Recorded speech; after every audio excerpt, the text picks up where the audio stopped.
নিত্য নতুন আয়োজনে আল হেরা বাংলা ওয়াজ। আমাদেরকে মৃত্যুর ভয় দেখিও না, আমরা তলোয়ারের ছায়ার তলে বড় হয়েছি। তাকে মৃত্যুর ভয় দেখাও, আমরা প্রতিদিন 2 বার করে মরি, ঠিক না ঠিক? রাতে শোয়ার সময় একবার মরি, আবার ঘুম থেকে মরে উঠি। একজনের নামে বলি আল্লাহুম্মা বিইসমিকা আমুতু, হে আল্লাহ আপনার নামে মরছি, আবার জীবিত হব, ঠিক না ঠিক? আমাদেরকে মৃত্যুর ভয় দেখে আল্লাহ। রাসূল বলেন আল জান্নাতু তাহতা জিলালিস সুয়ুফ, তলোয়ারের ছায়ার নিচে হলো জান্নাত। যে যুদ্ধবিদ্যা শিখে না সে নবীর উম্মত না। তাকিয়ে দেখো ডানপন্থী মোল্লারাই এখন আফগানিস্তান চালায়। সারা পৃথিবীর 3rd ইকোনমিক্যাল সিস্টেম এখন আফগানিস্তানে। আমেরিকা এতদিন করতো, টুপিওয়ালারা করবে কি? এখন টুপিওয়ালারা যা করতেছে ওনারা কদমবুসি করতেছে। বলছে how do you increase your economical system? শুধু গাঁজা, আফিম, হেরোইন ছাড়া কিচ্ছু চাষ হতো না আফগানিস্তানে। আর সেই আফগানিস্তানে এখন ডালিমের বন্যা বইতেছে, ঠিক না ঠিক? জিজ্ঞেস করা হলো 3 বছরে কেমনে এত উন্নত করলেন? কারণ 4 বছর আগে আমরা ওদেরকে ভিক্ষার পয়সা পাঠিয়েছি আফগানকে, এখন তারা সবাইকে ভিক্ষা দেওয়ার উপযুক্ত। তারা বলছে আমাদের ক্ষমতায় বসিয়েছি লা ইলাহা ইল্লাল্লাহ, লা ইলাহা ইল্লাল্লাহু মুহাম্মাদুর রাসূলুল্লাহ। 2 নাম্বার চুরি বন্ধ করেছি। এতিমখানার ফান্ডে 2 কোটি টাকা বেড়ে হয়েছে 8 কোটি।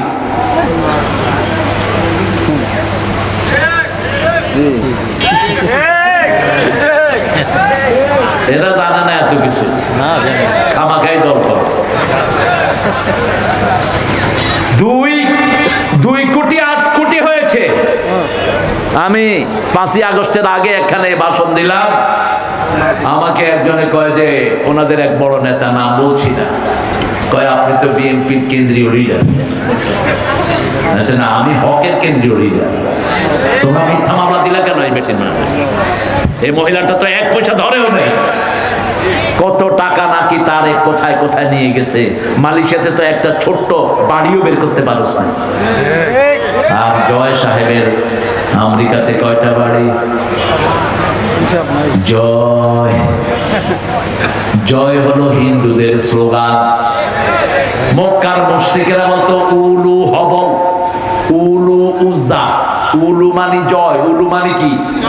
হিন্দুদের মন্দিরের সামনে লেখা থাকে জয় সিয়ারাম, জয় জয় রাম। আমাদের ধর্মীয় স্লোগান হলো আল্লাহু আকবার, আল্লাহু আকবার। হুম্মাম কাদের যখন আল্লাহু আকবার বলল, হুম্মাম কাদের উল্টা পাল্টা কথা বললো অনেকেই।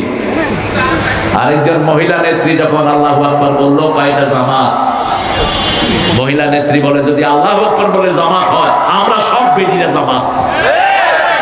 কারণ আমাদের জন্মে আল্লাহু আকবার, মৃত্যুতে আল্লাহু আকবার, ঈদে আল্লাহু আকবার, নামাজে আল্লাহু আকবার, ইকামতে আল্লাহু আকবার, ঠিক না ঠিক? আল্লাহু আকবার বললে খুশি হন কে?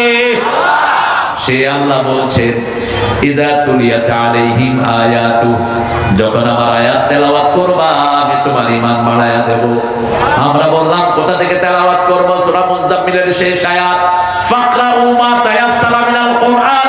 যেটা সহজ লাগে সেটা তেলাওয়াত করো। প্রতিদিন 100 বার পড়েন কুল হুয়াল্লাহু আল্লাহুস লাম ইয়ালিদ ওয়া লাম ইয়াকুল লাহু। প্রতিদিন 100 বার পড়েন আস্তাগফিরুল্লাহ, বলেন আস্তাগফিরুল্লাহ, আস্তাগফিরুল্লাহ, আস্তাগফিরুল্লাহ। 8টা লাভ। কয়টা? 8টা লাভ। রাসূল বলেন ও নবী শুনেন, আপনার উম্মতকে বলেন ইস্তাগফিরু রাব্বাকুম ইন্নাহু কানা গাফফারা ইউরসিলু আলাইকুমুস সামাআ মিদরারা। সূরা নূর। ওদেরকে বলেন ইস্তিগফার করতে, আমি রহমতের বৃষ্টি নাজিল করব। রাসূল বলেন 8টা উপকার যারা ইস্তিগফার করে তাদের জন্য। কয়টা? প্রথম হলো আপনার গুনাহ মাফ করে দিবেন কে? 2 নম্বর শরীর ভালো রেখে দিবেন কে? 3 নম্বর ছেলে মেয়ে বাড়িয়ে দিবেন কে? 4 নম্বর সম্পদে বরকত দিবেন কে? 5 নম্বর শত্রুদেরকে দমন করে দিবেন কে? 6 নম্বর আপনার আত্মীয়তা বাড়িয়ে দিবেন কে? 7 নম্বর আপনাকে সব বিপদ থেকে হেফাজত করবেন কে? 8 নম্বর মৃত্যুর পরেই জান্নাত দিয়ে দিবেন কে? করবেন তো? করবেন তো? উঠতে বসতে চলতে ফিরতে আস্তাগফিরুল্লাহ আস্তাগফিরুল্লাহ আস্তাগফিরুল্লাহ স্পষ্ট অক্ষরে। আমাদের তো ব্যারাম আছে, আমরা নামাজ পড়ে মুখ বন্ধ। আরে কি ভাই, ভিতরে চলতেছে তো, ভিতরে কিছু টুইন অন ফিট করছো। আবার কিছু লোক আছে তসবিহ টিপতেছে, ভাই কেমন আছেন, কখন আসছেন, কইলাম কি, ভিতরে ভিতরে চলতেছে। কোথায় পাইছো ভিতরে চলা? রাসূল বলতেন যারা জিকিরের সময় ঠোঁট নাড়ে আল্লাহ নিজে তাদের সাথে থাকে। স্পষ্ট অক্ষরে বলবো সুবহানাল্লাহ, আলহামদুলিল্লাহ, আল্লাহু আকবার, লা ইলাহা। জান্নাতটা হলো খালি জায়গা, ওই খালি জায়গায় গাছ লাগানোর জায়গা হলো দুনিয়া, ওই খালি জায়গায় বাড়ি করার জায়গা দুনিয়া, নদী লাগানোর জায়গা দুনিয়া। এখানে যা করবো ওখানে ফলিয়ে দিবেন কে? এই যে ক্লাস পড়েছি, এখন জান্নাতে বাড়ি বানিয়ে দিয়েছেন কে? আপনি যদি শিরক না করেন আপনার বাড়ি কেউ ধ্বংস করতে, আপনি যদি নামাজ ছেড়ে না দেন আপনার বাড়ি কেউ ধ্বংস করতে পারবে? আপনি যদি আল্লাহর দলের না হন আপনার বাড়ি কেউ ধ্বংস করতে? এখন আপনি যদি ধ্বংস করে দেন সেটা ভিন্ন ব্যাপার। একজন লোক মারা গেলেন, 99টা গুনার খাতা। কয়টা? রাসূল বলছেন আল্লাহ তাকে ডেকে আনবেন, ডেকে এনে বলবেন, hey man, what have you done in your life time? কি করেছো সারা জীবন? সে বলবে, আল্লাহ আমি যা করেছি আপনি জানেন। আল্লাহ বলবেন, তোমার গুনার দিকে তাকাও, মাদ্দা বাসারি, যত দূর তার দৃষ্টি যায় এত লম্বা তার গুনার খাতা। কয়টা? কয়টা? আল্লাহ বলবেন আরো ভালো একটা কাজ আছে, এটা মনে করার চেষ্টা করো। লোকটা বলবে, আল্লাহ এত গুনার এগেইনস্টে ভালো কাজ দিয়ে আমি কি করব?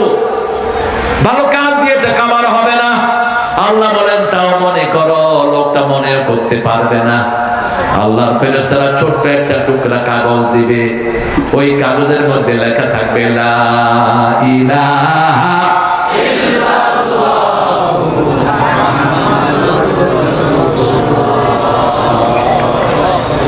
কত বড় নিয়ামত আমরা ধারণ করেছি, খেয়াল করেন।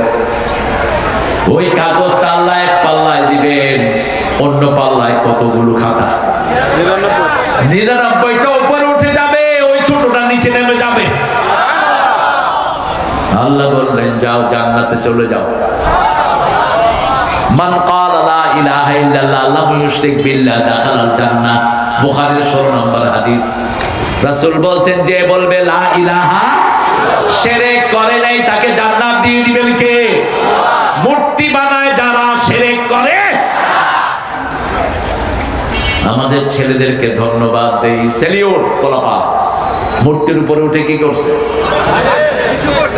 জোরে গাও, জোরে জোরে গাও। মুত্তা দিছে। বাঙালি কেন এই মূর্তি?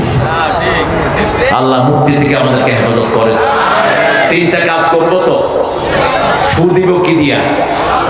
কোন হুজুরের কাছে যাবেন না, আপনার শরীর খারাপ, আব্বাকে বলেন আব্বা, আব্বা বেনমাজিও হতে পারে, এরকম বাপ হাজরা নাই, বলে বাবা তুই বেনমাজি আমি জানি, একটু বিসমিল্লাহ পড়ে আমার মাথায় হাত দে। আপনাকে ভালো করে দিবেন কে?